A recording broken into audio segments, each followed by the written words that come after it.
Hi, and welcome to the show. Subscribe at kevinmd.com/podcast. Today, we welcome back Martha Rosenberg. She's a health reporter. Today's Kevin MD article is Are Rapid Weight Loss Drugs Hiding the Real Obesity Problem? Martha, welcome back to the show.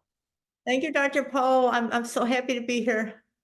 All right, so let's jump right into this particular article. Are rapid weight loss drugs hiding the real obesity problem? For those who didn't get a chance to read your article, tell us what it's about. Well, what I talked about, Dr. Pho, was the role of fast food ingredients, fast food marketing, and fast food availability, because it's everywhere, in the role of obesity. And I hate to see how pills or medications and injections are in first chair as opposed to looking at the fast food mongerers. It is mongering. In UK, the government has actually outlawed advertising of fattening, high sugar, high fat foods, and it's had an effect. They said that the government said 77% drop in those foods because they won't allow advertising on the commuter rails. And so we know the advertising is effective. As I told you last time, I was in advertising. We know it works. And I really don't understand why these GLP-1 agonists are the first choice as opposed to looking at the ads and the junk food. So it sounds like we've been talking about the junk food ads for a while now. And of course, with the GLP-1 agonists, that's kind of the new kid on the block, right? That's probably why it's taking up a lot of the oxygen in the room that we have currently. So before talking about that, just tell us about the marketing in general that these fast food companies expose us to, and why is that dangerous? Sure. So people of my age, and I grew up in the 60s, we really weren't fat. And now people at their normal size are actually the exception. So the fast food marketing, of course, it's everywhere. Fast food is everywhere. You can have it delivered. But the ingredients themselves are more addictive, and the high fructose corn syrup was not a big factor when I was growing up, and now it's everywhere.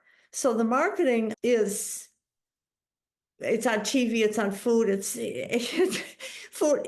What I make a joke in my book, my current book, about some Europeans saw people eating French fries in a food court in a shopping mall at 10:30, and they said, "What meal is that?" We don't even have a concept of meal. It's just. So the food marketing is out of control. There are laboratories that develop addiction in the food so that it's not totally people's faults if they don't. They do it with the pet food also. If they can't stop easily, it's no coincidence.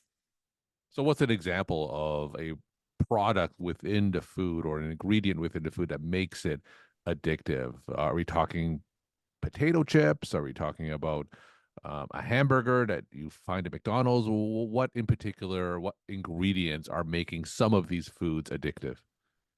I don't have the name of the actual ingredient, but I have written about the laboratories that discover and discuss how the way it chews and swallows can be addictive. That's the only thing I know about that. I do know that Subway had some kind of odor that they would pump from their store to passersby to let them in. But the actual ingredient, I can't tell you. I do know there's a lot of science into making these foods irresistible. And in terms of the pushback on junk food advertising, has there been any movement within the United States to push back historically on these advertisements? Good question. I am not, there might be, but I'm not aware of it.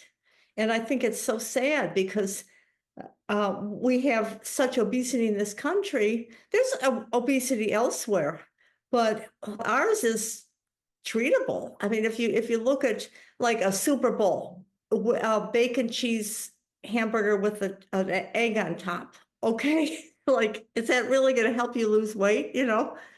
So now that we've had the GLP-1 agonists, these Ozempic type medications over the past few years, and we're seeing it all over the place and advertisements and social media. So, do you feel that these are taking the place of potential solutions to our junk food problem? So, where do you see this taking us? Well, as you know, Dr. Poe, I'm a critic of big food and big pharma. And here's an example where they're working together. And we're literally telling people, don't diet, don't exercise, don't refuse the messages of marketing, just take a drug. And I'm just completely against that. I think it enriches Wall Street and big food and big pharma, and it's not the answer. So what I'm seeing is that as a reporter that makes me so angry is I see so-called benefits of the GLP-1 agonists floated in the medical media and even in the general media. And that they talk, I'm looking at my list here, they talk about it lowers your risk of heart attack and stroke and dementia. And they even, and alcoholism, addiction to alcoholism, and even uterine fibroids. And it's like, I make jokes like, and the trains will run on time. I mean, and I feel with this marketing, there's several issues. One is that many of the researchers are funded by Novo Nordisk or Eli Lilly. And I think any good reporter would mention that and wouldn't even repeat the advertising slogan. But the second issue is that some of these researchers or doctors who are funded by drug makers, they hide their conflicts of interest under foundations like universities. I hate to single out any in particular, but many of them will receive the funds from a drug maker, and then the MD might be funded by it, but he or she doesn't personally look like they have the disclosure or the conflict of interest. So, and there's another thing that we notice, we reporters, when they do list conflicts of interest and disclosures, they'll list by initial, like BL it is a speaker for Eli Lilly. Mhm. Well, we have to go back and who is BL? So there's a lot of ways that funding is disguised. And I believe that these benefits that are being floated, such as reduction of dementia, reduction of opiate overdoses, I think Mhm. that just advertising messages. Historically, though, haven't important scientific findings sometimes funded by the drug companies and they are legitimate scientific findings? So even though we're still early in making these potential beneficial connections, isn't there a possibility that some of these beneficial connections, like the reductions that you mentioned, may eventually come out to be true?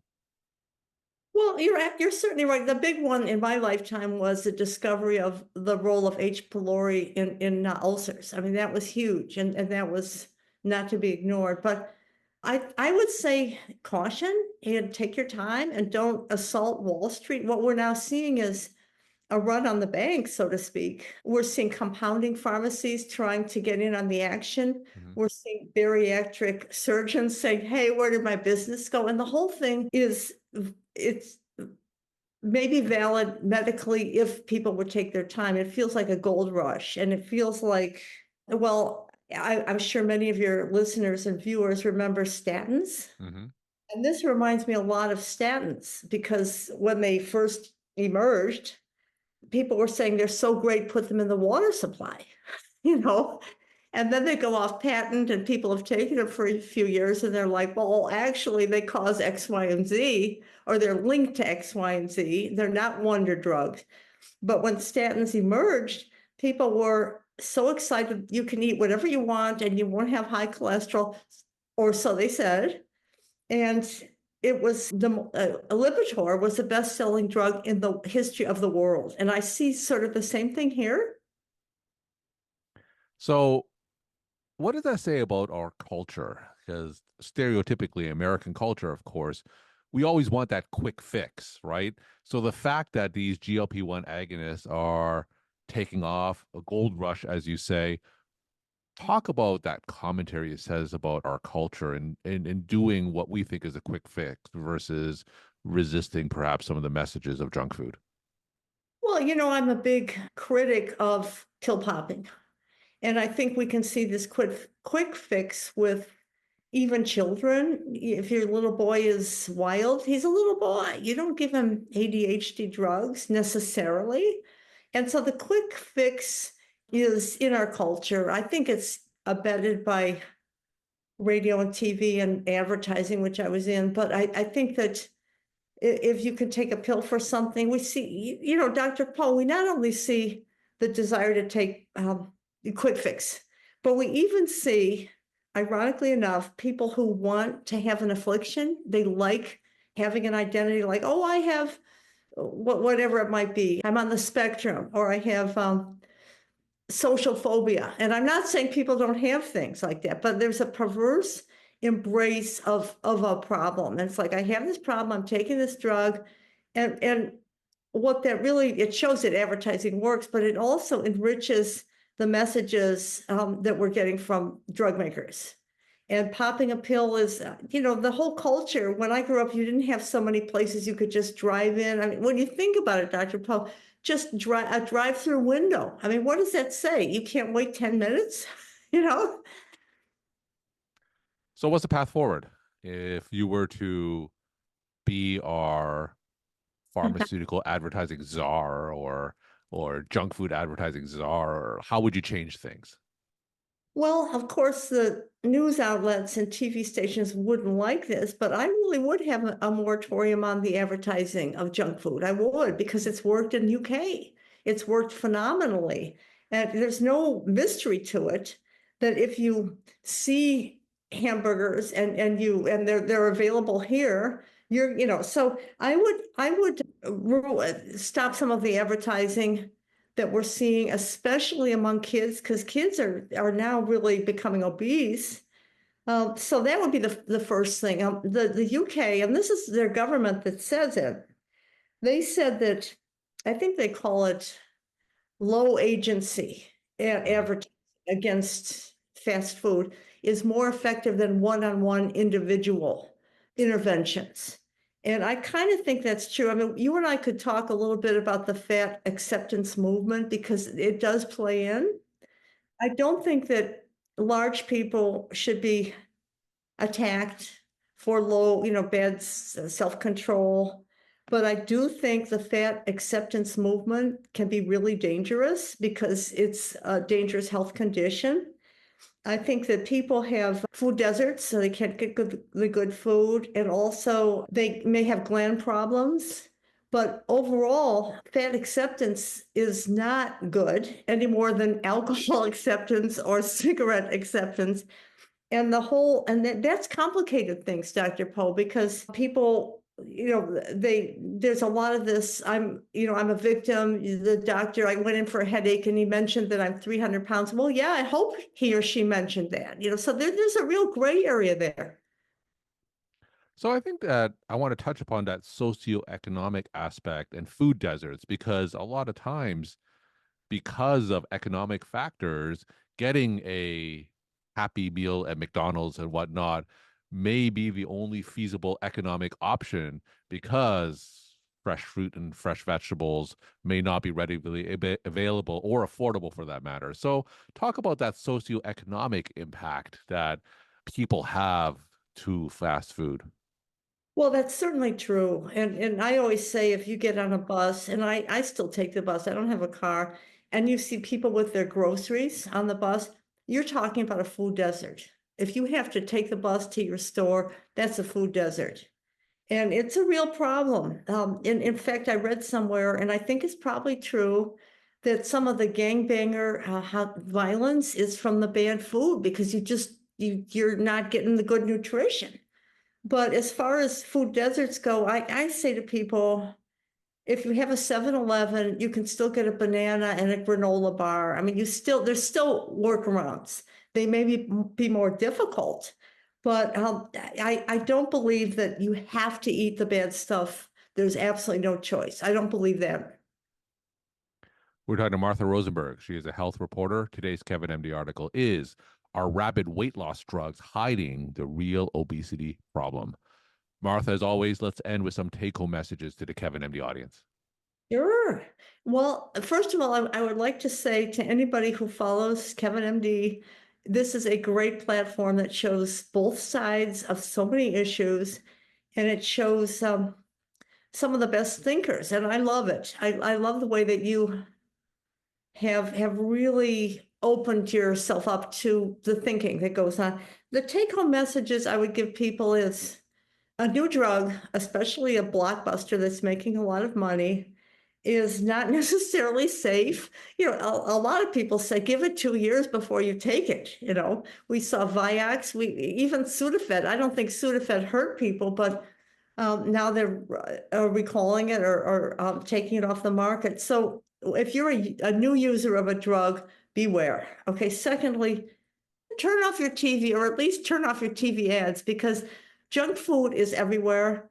And it is, in my opinion, the culprit. Okay. This sounds terrible, but to a certain extent, drug makers want people fat because they sell drugs, you know? Mhm. So the take home message is beware of drug and food advertising. Unplug your TV, go on a walk, you know? Martha, thank you so much again for sharing your perspective and insight. And thanks again for coming back on the show. Oh, thank you. And keep up the good work.